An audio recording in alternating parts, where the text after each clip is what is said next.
There is a race of people that live unnoticed among the common man, a mixed race that goes beyond European and First Nation roots, a people with two-eyed seeing, able to see a world beyond our imagination. It is the middle ground between settler and indigenous knowledge. This is the world of endless possibilities that lies among the fur trade routes. It is an area we call the half-breed zone.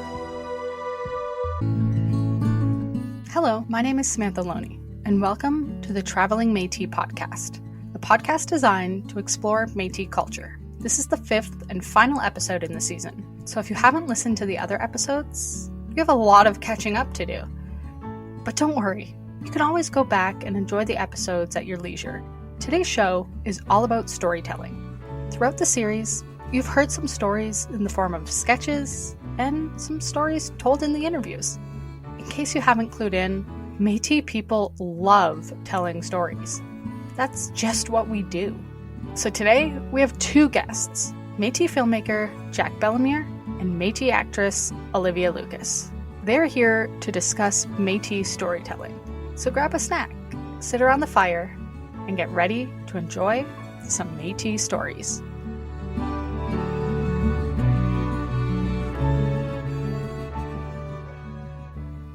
I've spent my time interviewing many Métis people for this podcast. They come from all over Turtle Island, but there is a common theme whenever I ask them a question. You may have noticed I don't always get a straight answer. I get a story. I'll just tell it in the way that I know how, which is through a story. The story goes in our family. I always refer back to this story. These answers are not unique. I don't know if anyone has ever talked to an elder. You go to them to seek advice on a problem you're having, and they don't give you the answers to your question. They tell you a story. Why do Indigenous people love storytelling? Although storytelling is a way to entertain people, in Indigenous cultures, it is much more than that. Storytelling is a way for Indigenous peoples to connect to their communities and our place in time. Our stories teach us about our history, our culture, and our spirituality. At the heart of all our stories is a lesson. Lessons in relationships, whether it be relationship to ourselves, other people, and the environment. Stories help us make sense of the world around us. It is the beating heart of Indigenous culture. But don't just take it from me. I sat down with a few Métis storytellers to get to know how storytelling has impacted them. First, I have Jack Belhemeur, a Métis filmmaker from Edmonton, Alberta. Jack has worked with Indigenous youth through Wapakoni Mobile, a project that supports Indigenous youth to share their stories through film, music, and sound. His latest short documentary, Back to St. Madeleine, tells the dark history of his ancestral community as he travels home with his father and son. I sat down with Jack to discuss his storytelling and art. What comes to mind when you first think of a Métis artist? Just my own insecurities. I don't even feel like I fall in that spectrum because I look at the artisans from the Métis community and they just do amazing beadwork, or they play fiddle music, or they dance the jig, and I have none of those talents, and the way I kind of quantify my contribution to the artistic space of Métis people is I'm a storyteller. What perspectives do you think that Métis people bring to storytelling? Because it is an old art form. I think that it goes back to being a link between 2 cultures. I find myself identifying more with the Indigenous part of my heritage, and in my artwork, even as a storyteller, I know that our Indigenous brothers and sisters, that's huge for them too, and that's how they've passed on their culture and their traditions is a lot through oral storytelling and through artistic works, through their beading, through their drawings, through their painting. It's never been film up until recent times, And so in this world of Indigenous filmmaking, I've inserted myself as a Métis person, and I bring that to the table every time I'm out there in the artistic world. I'm saying I'm Jack Belhemeur, the Métis artist, and I'm a storyteller, and I'm making that a part of my identity more and more as I grow as an artist. And it's helps me to make these different connections. You know, I've recently traveled to Australia, and I was able to talk to people from the Maori community and about the community of St. Madeleine and how the people were displaced. And they're like, wow, there's so many stories like this in Australia and New Zealand. And so that's the work that I really try to do as a storyteller and as an artist from the Métis community is making those connections between several cultures. Like I find myself, I'm a bridge. Speaking of your film, like I watched it and learned a lot. Like I didn't really know too much about that community. Why was it important for you to tell that story? I know with a lot of artists, we're on these self-discovery journeys, like we're lost a little bit and we're always trying to find ourselves and get validation and things like that. But for me, like my parents split up when I was young. I didn't have much connection with my father. And with my mother, she's so busy raising 8 children, like it wasn't a big priority for her to introduce us to our Métis culture. It was just more about putting food on the table, you know? And so when I got married and had a child, and then I started reconnecting with my father, who's, you know, more connected to our culture. And I thought that that was something important for me to pass forward to my son. His mother's an Ojibwe woman, and it's got a deep connection to that side of the family. So for me, I know our Indigenous brothers and sisters, they call it walking the red road. And I've thought about what is that for us as Métis people. And I think we can call it like riding the infinity trail, trying to just keep ourselves going and tell our stories and be part of the conversation. Having more filmmakers and more storytellers come out and sharing these stories makes people more comfortable and relate. And I was going to ask if you felt any impacts on the community when you made that film. Yeah, it was actually quite an experience because, for one, I had never met my grandpa because he died when I was on my mother's side, Jack Belhemeur, and I had never met him. And I don't know, my grandmother, I spent a lot of time with her, and then the last time I seen with her was at her funeral, and she was riding off in a hearse, right? And I never thought of it again after that. But when I'm bringing my son and my father back to our homeland, and he's showing me, he's like, this is your grandma and your grandpa buried right here. So it was like, whoa, this is my grandma. Like the last time I seen her, she was in Edmonton, Alberta at the Sacred Heart Church riding away in a hearse, you know, and we said goodbye. And the next time I see her is when I'm shooting this important film that's important to me and who I am, and happened to be part of the film that I discovered her grave for the first time. And it was amazing. You know, I'm coming to my ancestral community with all this new technology and all this experience as a storyteller and a filmmaker. And now I give my ancestors a chance to have their story told, which is cool to me. I took a lot of pride in that, but it's also a lot of weight. I mean, I'm sure you know what this is like, taking on a podcast to talk about everyone's experience through your lens or through their lens, but through you as a conduit. And I'm trying to make this film about my personal experience about coming home, and really that was the first time I ever felt like I know exactly who I am. I know my history, my ancestry, like I've seen it all now. And it was just so empowering for me. And like now I'm going to carry that forward in my artwork and continue to do this good work like we're doing. Yeah, I think anybody who can share, again, it just allows even like other Métis people, other Indigenous people, and even white people as well to just hear these stories, and just to, like you said, Métis people are kind of that bridge between two cultures. So to be able to try to share a little bit for people to learn. I actually had the chance to go to Germany. There was an international audience that was there at the screenings, and we had Q&As, and so I've had tons of interaction through my filmmaking And I look forward to this film that I just made about St. Madeleine, and we're going to create these conversations about these displaced Métis communities. And like, I'm really proud that I'm the one that's doing this kind of work, you know, like that feels good to me. There's nothing in it for me. In fact, like I've paid a lot of money to do this, you know, like there's people telling our stories that are profiting off it, like from, you know, networks and things like that. But when you get a grassroots person like myself or yourself who's doing it for the right reasons, that's what we need to be doing, is telling it through the right lens for the right reasons, not because it looks good for APTN or CBC to put us on spotlight for 15 minutes on their show. You know what I mean? Yeah. Like, we're doing this for ourselves, and we can do this for ourselves, and we're proving it right now.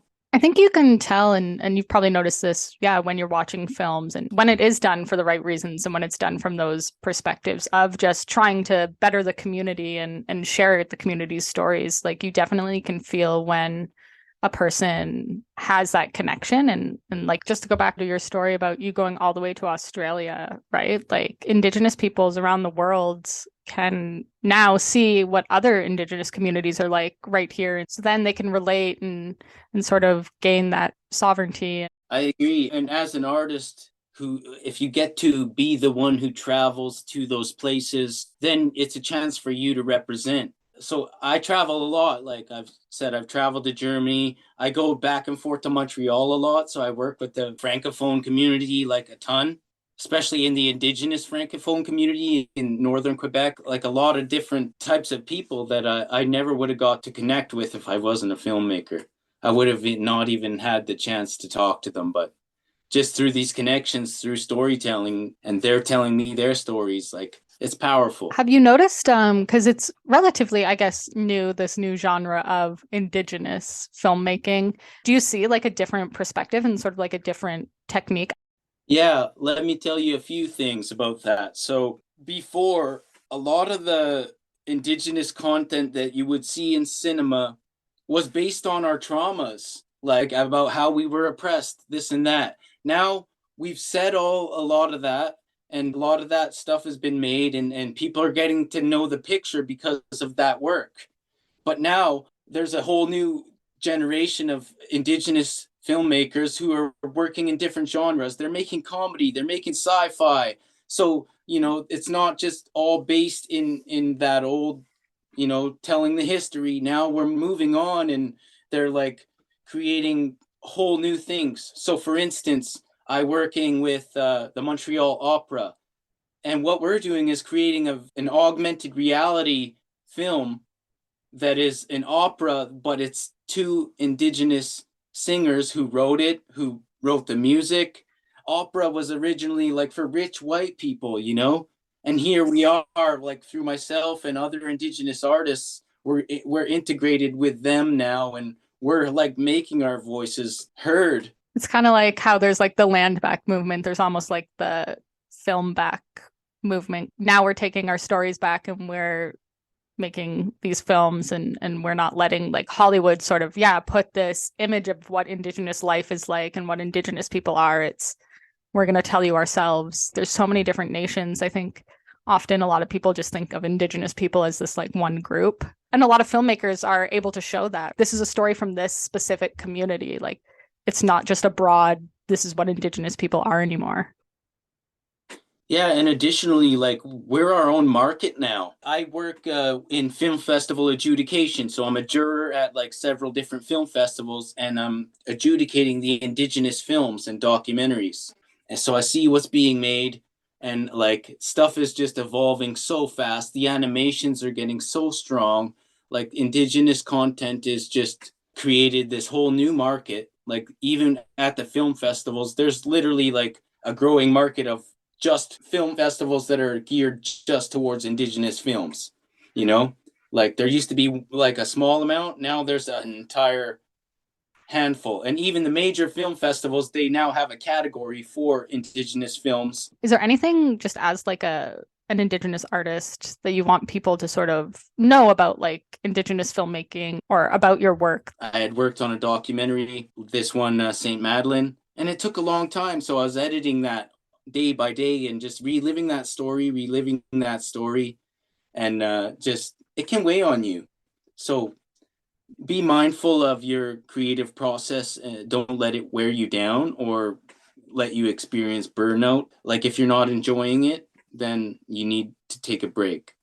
But always keep your heart in the game. If it's done from the heart, like you'll get a great film out of it. Like when you put the right intention out there, like you're gonna get a great product. Even if it's your first film and it's kind of bad, you're learning something and your intention was good. And each film will just get, I think, better with the more you do it. I'm sure, as you've seen with your own work, probably.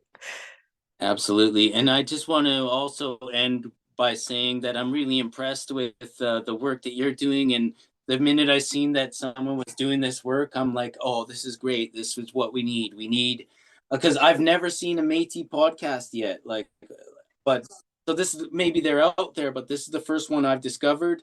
I mean, I think we need to keep this sharing going between Métis content creators, musicians. Like we should get everyone involved in this because this is a growing platform and you're doing the right work.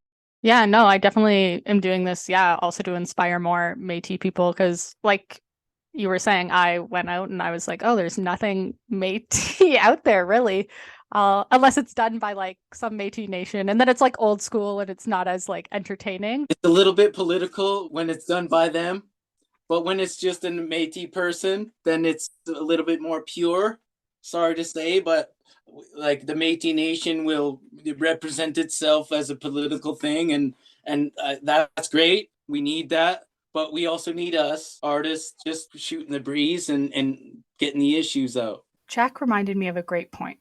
This podcast isn't a political tool to argue the merits of who is and who isn't Métis, or the fur trade, or Métis art, or even the fiddle. This podcast is about modern Métis people connecting with one another. A big theme within the Métis community is identity. Who are we? We're essentially two separate cultures who found common ground and created this new thing that we now call Métis, who are taught to be proud of our ancestors' decisions and honor their choice to create this distinct culture. But sometimes that can be hard. I sat down with Vanessa Lamirande, a Métis woman living in Winnipeg, Manitoba. I wanted her to have the chance to share her story because she's who I'm making this podcast for. You may remember Vanessa from our very first episode, where I asked her what being Métis means to her. Normally, I think of like community and family. That's kind of my biggest thing. And then like being a product of colonization, I guess, is the second one. Being a product of colonization, you're like half European, half Indigenous, and it's kind of like, where do you fit in? Like my family's very Catholic, so they very much took on that like more European background of spirituality, I guess. And I think I'm more interested in Indigenous teachings and stuff, but I don't really feel like I belong there. So I don't know, it's just a struggle that I have, like kind of where do I fit in? I don't feel I fit in with the white people, and I don't feel like I fit in with Indigenous people. So that's kind of the struggle that I have. It's not even like a new thing. It's for like forever. Our families have been like kind of dealing with that, right? I don't even know how to explain it, but it's like your Indigenous status is earned. It's kind of how I feel, and I don't feel like I've earned it. Like I don't have the experience that Indigenous people in Canada have, like as a white passing person, I guess. So I don't feel like I fit into those spaces. Like I'm super, like I'd love to go to like sweats and powwows and Sundance and things like that, but for one, like I don't know anything about it. I don't want to just show up and be disrespectful.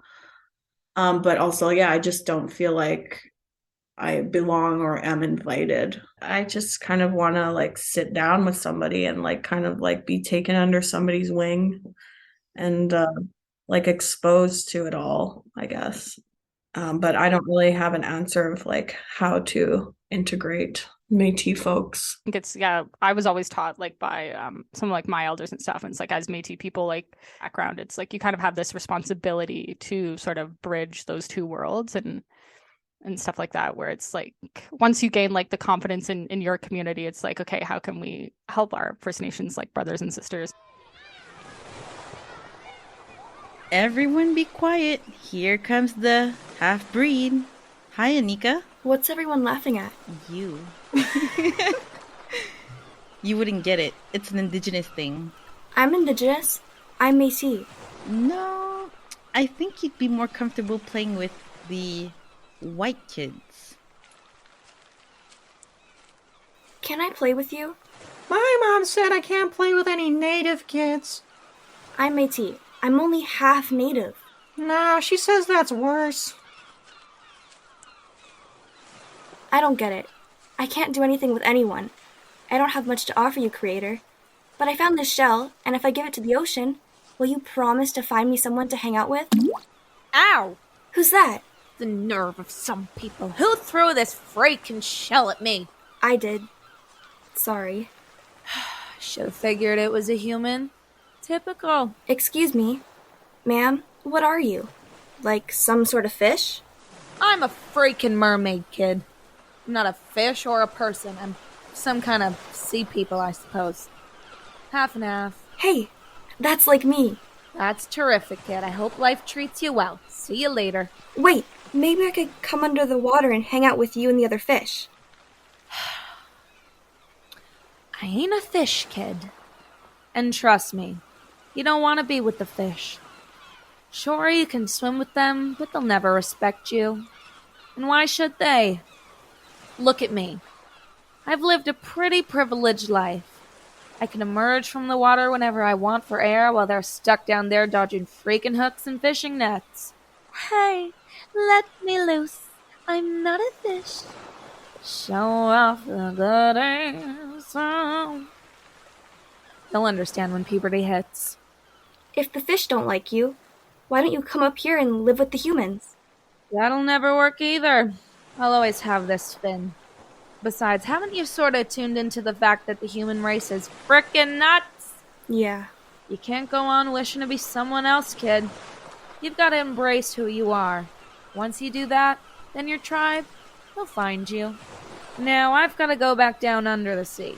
There's some crab that gets all crabby if I stay up here too long. Ciao.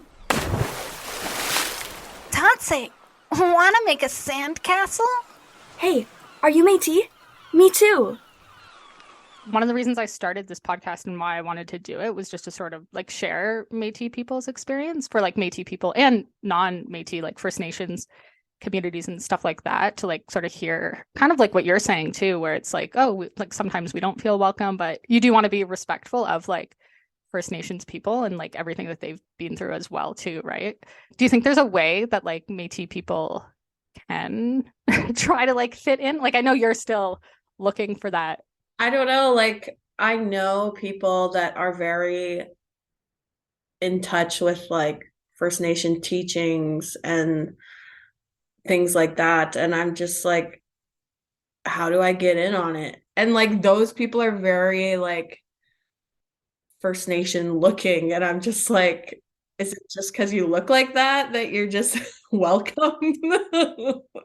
I'm not looking for expert. I'm looking for people's opinions on stuff. Maybe like if you wanted to talk about sort of like your journey with your culture, because it sounds like you're still like in it, like trying to get to know more. We're from St. Laurent, Manitoba, which is a very Métis community, almost like exclusively. My mom was adopted, and she was a part of the 60s scoop. So she was adopted when she was 4 and placed in with a white family where she grew up. And not to say that it was like a horrible upbringing. It wasn't great, but like her biological parents are Métis.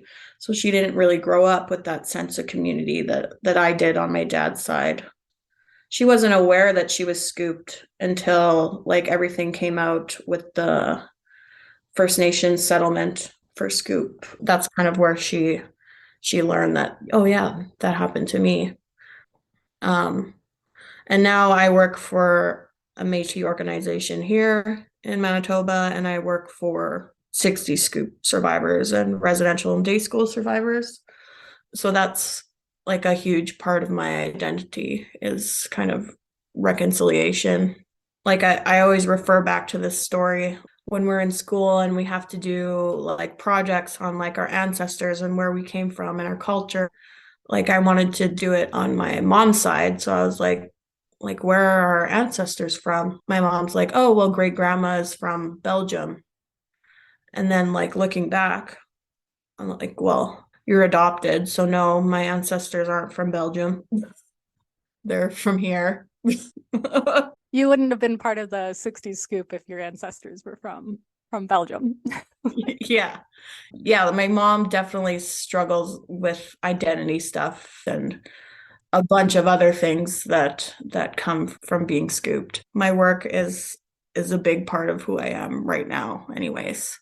Kind of fighting for reconciliation for Métis people because we're not often recognized by the government, I should say. They're just like, you're the other group, we'll deal with you later. Yeah, if ever.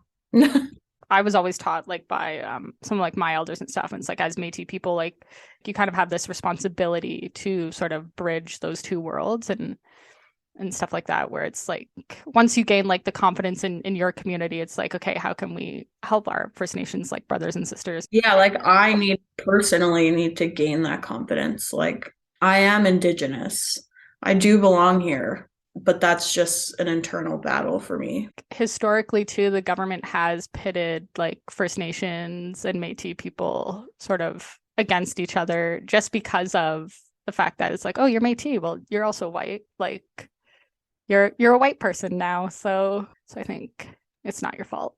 It's not any Métis person's fault for like, I don't know too much about my Indigenous side. It's like, well, the government's kind of made it clear that they want it that way. Are you confident that like Métis people eventually we can sort of build ourselves to be like that recognized? Like I know some Métis nations are like, we're still fighting with like governments to be like recognized and to have like self-government. Like, do you see sort of within your work and just your interactions with other Métis people like that happening? We're a huge community, especially in Manitoba. Like I'm not super educated about like other provinces, really, unfortunately. But we are a very Métis province. So yeah, I do think that our population like has the capacity to be the change and fight for ourselves and our community and our culture. One way to fight for that change is through storytelling, educating each other on who we are as a people and what we want to see in the future. I believe a big role in that is having a bigger presence in media, like seeing Métis representation in film and television. To discuss where we're at with this, I wanted to talk to Olivia Lucas, a Nova Scotian Black and Cree Métis actress from Moose Factory, Ontario. You may have seen Olivia on television as Thelma Bearkiller in Motherland Fort Salem, or in Jules Koustachin's latest film, Broken Angel. So we're going to be talking about storytelling on this episode of the podcast, and you're an actor, so I just thought maybe we could get into that and just what drew you into acting and pursuing a career in the arts. It wasn't like I had a profound moment where I saw this play or I saw this film or because growing up we didn't have money to we went to the movies on cheap night back when it was like $4.50. I think for me, yeah, I had such a rich imagination. I grew up in the country, and the land and nature, it enriches your imagination and creativity. And I would just get lost in all the different worlds I would create in my mind. But yeah, as a child, I always wanted to tell stories. And it was just like planted there or something. Maybe we could specifically talk about being an Indigenous actor and maybe taking on some Indigenous roles, and just if you've encountered any like casting directors or any roles you've gone out for where it's like people I feel like have what their vision of what Indigenous is to them, especially if they're not an Indigenous person. Oh yeah, I could do a whole podcast on this. Yeah. And it's been interesting for me to, because I can't read the casting director's minds, and everyone's experience is different. You know, I cannot speak for the entire Indigenous community. I can only speak for myself. Myself is also very unique and specific because I'm mixed, and not just mixed, but Métis. So being Black, and really, I was raised knowing, breathing, being a Black, but on the outside, people looking at me wouldn't think that that's who I am, or that I was having, you know, what I felt internally as a Black experience. But that's growing up, that's what people saw, and that's how I was seen, and you generally identify with how the world sees you. Moving into the city, then I was perceived more as Indigenous, but again, like, in what sense? You know, with this stereotypical vision of Indigenous, because indigeneity is diverse in of itself, and it's an array of features as well. Have you ever encountered any challenges just like going on auditions and you're like, I'm clearly not what they expected an Indigenous person to be? With regards to casting, I've had agents that I've sat down with that have said some very interesting things about my appearance. Not my agents now, obviously, but previously I had one straight up tell me that I would only get drug addict roles. It looked like that the way my headshots looked, that drug addict Indian roles were the only ones I was going to get. Way back in Toronto, I had an agent ask me if I spoke any other languages. And I was like, oh, no, I don't. And she's like, boring. Just like that. And I remember at the time thinking, oh, like, just very matter-of-factly, because I was very young. I was 19, just coming out of theater school. And I said to her, well, I don't speak any other languages because I'm whitewashed and I don't know my Indigenous language. Yeah, so that's some of the feedback that I've gotten from some agents. And it's interesting because even though that was like 10 years ago, so much has changed since then. And my agents now, Jen and Sky, are incredible. Like, they understand the nuance of the Indigenous experience. They also rep Morgan Holmstrom as well, who's Métis, and they understand, you know, the difference even among the Métis community and that specific community I come from, and being Afro-Indigenous. Well, it's like you said earlier, where it's like your life experience is kind of what you bring to your art, and whether you're an actor, writer, director, it's like that life experience is unique to you because you're the only one who's been where you are or where you've come from. And the way you process it too, because we can relate to people and have similar experiences and whatnot, but how that person processes their experience, their trauma, their joy, you know, their loss might not be the same as you. And so what you both bring to the table are going to be different. That's why collaboration is so beautiful. I was wondering if you had any feelings about the way Métis people have just traditionally been portrayed, maybe as like half-breeds, or any other way that like you've seen Métis people maybe portrayed like in film or just in the media in general. It's so interesting because I feel like I haven't seen it enough. We are very much an unseen people. And our experience, I feel like, is very much more pronounced in Canada than the United States. I don't even know if there's like communities down there that are like, have much of a voice. But in Canada, there was a show, Frontier, and I didn't get far enough to really see. I have a hard time keeping up with any kind of commitment when it comes to TV. I know, terrible. But Frontier, I believe, had some Métis. Have you watched it? I haven't seen it, no, but maybe I should. I mean, their opening credit scene is so cool. Like, they have like the map of Canada, and it's like Lower Canada, Upper Canada, and like the Métis flag shows up, and then there's like all the different nations and stuff. And it's really cool, and it takes place in Canada. It's like, and then the bad guys, the Hudson's Bay Company, and like, of course. Obviously dramatized for the screen, and it's so delicate because it depends on whose perspective you're looking at it from, how Métis have been seen on screen or how Métis have been seen by different communities, both Indigenous and settler. And I feel like Métis representation and presence in cinema is a lot more recent, really in the last few years compared to novels or literature. I think like Métis people not being represented, because I think a lot of Métis people, like if you could pass as like a white person, like it was just historically, like in that time period, just better for you to be a white person. It was just easier to live your life with people not knowing you were Indigenous. So I think, yeah. And that's what colonial, like that's what they wanted, right? It was if we could make these people, feel like they don't belong in certain communities. And it's true. And similarly, my family, like my grandmother, I look more like my grandmother than my own parents. But if I looked like I look more like my dad. And then his mother is Cree Métis. And my aunt was just telling me a story the other day on the phone. And she was saying how when they were kids, because my aunt looks more like her father. So he was German. So she's got blonde hair, white skin. And all the kids at school would come up to her and be like, why are you hanging out with that Indian? And she's like, that's my sister.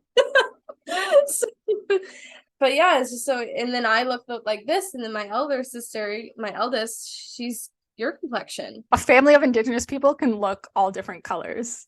And this is the thing that I think a lot of people have a hard time wrapping their heads around, like what looks Indigenous to you. And it's been so informed by Hollywood stereotypes that the world doesn't really know what Indigenous authenticity looks like and what it means. Yeah. Do you think being like a Métis person, just coming from sort of that like mixed like settler and like Indigenous background, offer like a different perspective when it comes to storytelling? I feel like as we are coming out with more work and more stories are being written and told, we're seeing just a slightly different vantage point of history, and bringing that to the table is interesting. And I also think there's a certain sense of like reconciliation that, being from these two different nations that have had so much contention is an understatement, but it's so much wounded history. We are brought together from the union of that is very healing. And I think having us at the table and having us in these spaces is only going to benefit the product, that whatever the product may be or whatever the outcome may be because of that. And not to say, and that's a generalization, not all Métis people are going to come into the room with that. That is something that has to be learned and taught. You don't just aren't born with this knowledge. That's what I try to bring, I guess, to like storytelling and like a perspective of like, okay, like how is this helping a community and not hurting it? But then again, even if that's a part of the storytelling, that's just where they're at. That's what they need to say in that moment. That's what they need to get out. And even if it's something we've heard over and over and over and over again, like they're not there yet. That's the part of the story that they're at and they need to tell. And I love that quote by Louis Riel, that my people will sleep. Was it for 100 years? Yeah, 100 years. Yeah. And the artists will be the ones to give them their spirit back. We ran Broken Angel, which is about an Indigenous woman who undertakes a journey of spiritual and emotional recovery after taking her daughter and fleeing an abusive relationship and returning to her home community. Because what's unique about that story is like she goes on that spiritual journey and she is Indigenous, so that looks different than how we would see it, say, like if a white person was fleeing a domestic abuse relationship. Why do you think it's important to tell like these stories from Indigenous perspectives? I don't know the statistic itself, but the violence that Indigenous women have been subject to is disproportionately higher than any other ethnicity in this country.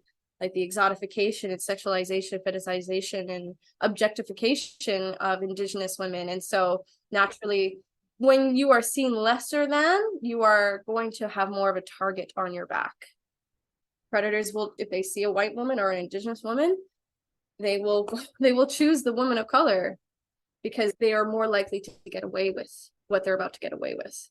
And then the abuse that's passed on through the generations, and that chain is so hard to break. And so when you don't know that this is not something that you are deserving of, it's so hard to step away from it, especially when it's passed on for so long.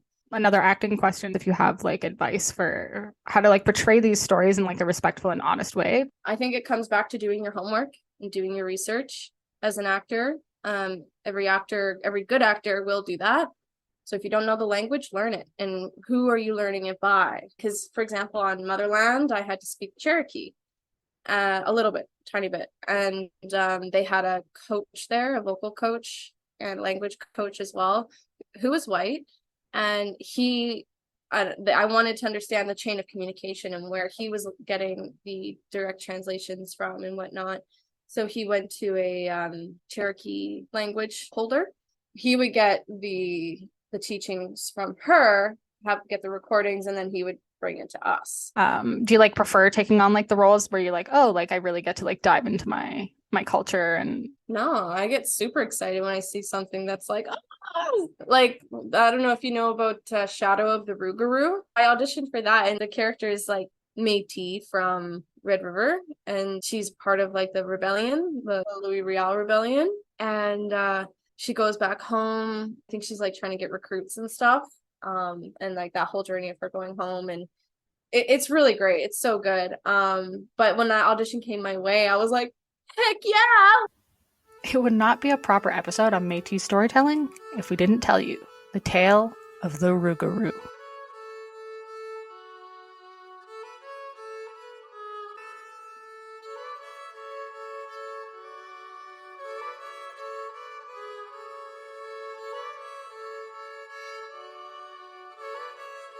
A Métis on the roof? Sounds crazy, no? But here on the Red River, you might say everyone is a Métis on the roof telling stories.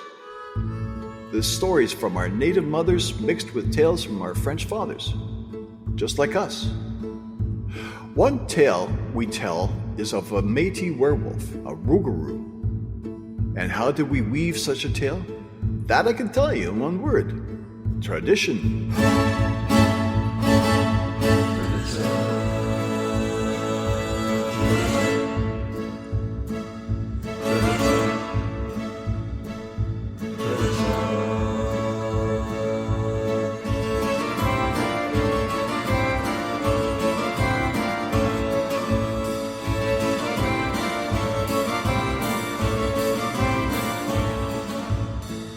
Because of our traditions, we've kept our balance for many, many years. Here in the Red River, we have a tradition for everything. We have our sash, the Red River jig, we hunted fish. Most importantly, we have our stories.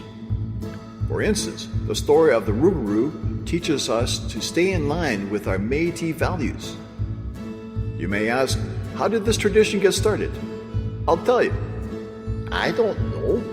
But I will tell you, the Rougarou is a variation of the French-Canadian loup-garou and the Cree shapeshifter figures, to be feared by the greedy.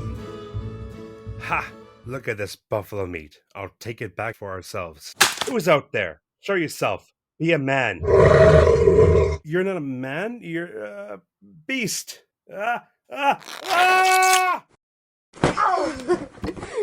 My sweet children, what is with all this noise? It is time for rest. Why are you not praying? Sorry, Cookum. I don't need to pray. Yes, you do, my dear Michael. Do you know what happens to little children who do not pray? No. You will get a visit from the Rougarou. What's that? He is very mysterious. No one knows for sure. Some say he is half man, half wolf. Others say he is half horse. But I think he is a dog with big, sharp teeth. If no one's seen it, how do you know it exists? That is simple, child. For if you see a Rougarou, you mustn't tell, or you will become one yourself. I'll believe your crazy stories when I see it. Believe what you want, my child. You may see him sooner than you think. For the Rougarou only comes to those who offend the Creator. That is why you must pray, or the Rougarou will come for you. Gidimadu? Which for our food, our house, our clothing, our Cookum? Michael, will you be quiet? I don't want to see the Rougarou. There is no such thing. Cookum was only scaring you. She just wants peace and quiet. You sure? Cookum is crazy and bored. She's finished beating her earrings, so she has nothing better to do than scare little kids. I will still pray. I don't want Creator to be mad at me. Creator. I'm tired of praying to Creator. What has Creator given me? Last week I asked for a new bike, and I don't see one here. Do you? Cookham says you shouldn't ask Creator to bring you material things. That's greedy. Creator only brings you what you need. Huh. Maybe I need a visit from the Rougarou. Stop it! If Creator is mad at me, the Rougarou will come and get me. I'm gonna go sleep with Cookham. Go. I'm not scared. No Rougarou. No such thing.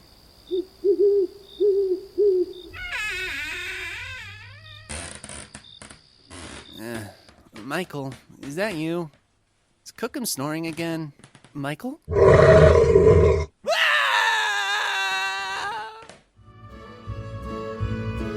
And that, boys and girls, is the tale of the Rougarou, reminding us to show gratitude for all Creator's gifts, for we know the Rougarou preys upon those who don't.